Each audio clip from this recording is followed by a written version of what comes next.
What if I told you that most bad behavior, the sharp words, the cold shoulder, the selfish actions, has little to do with malice or cruelty, but instead comes from a place of fear and anxiety? This is one of life's great paradoxes.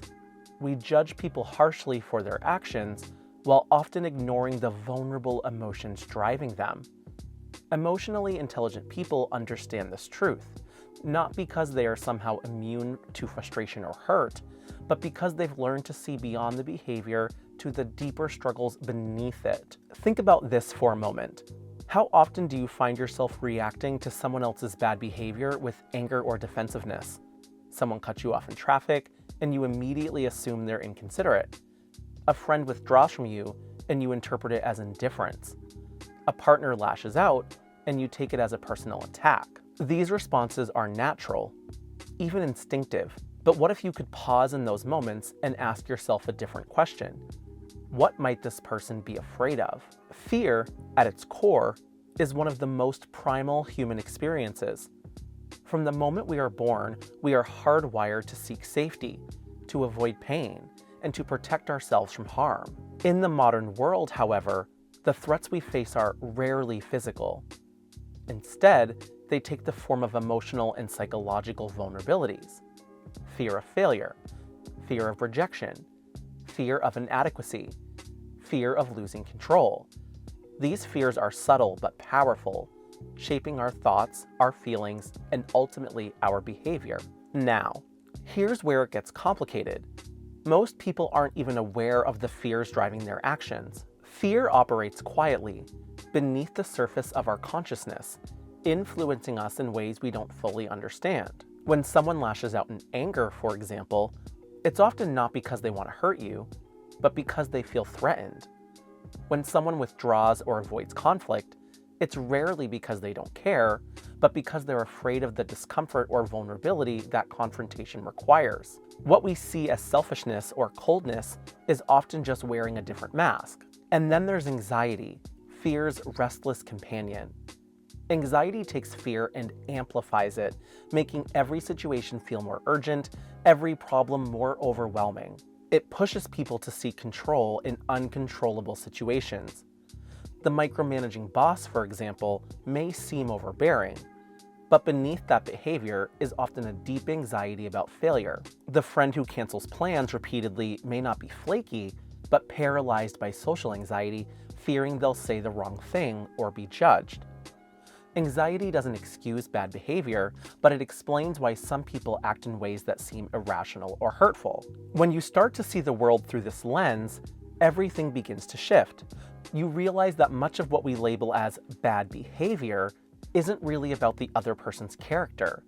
It's about their inner turmoil.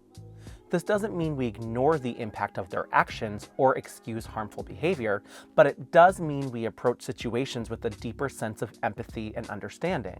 Empathy is the cornerstone of emotional intelligence. It's what allows us to look beyond someone's behavior and see the human being behind it.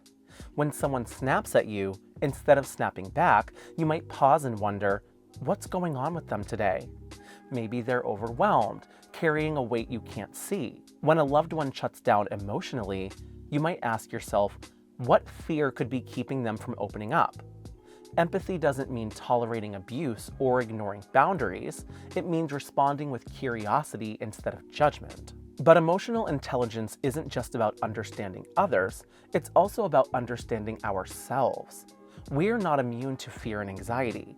We all have moments when we react in ways that don't align with who we want to be. Maybe you've avoided a difficult conversation because you were afraid of conflict. Maybe you've spoken harshly to someone because you felt threatened or insecure. These behaviors are reflections of our own fears, just as others' behaviors reflect theirs. Self-awareness is the key to breaking this cycle.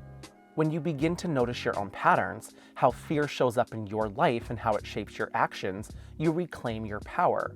You stop being a passive participant in your own behavior and start making conscious choices. Instead of letting fear drive your reactions, you can pause, reflect, and respond in a way that aligns with your values. And this is where transformation begins.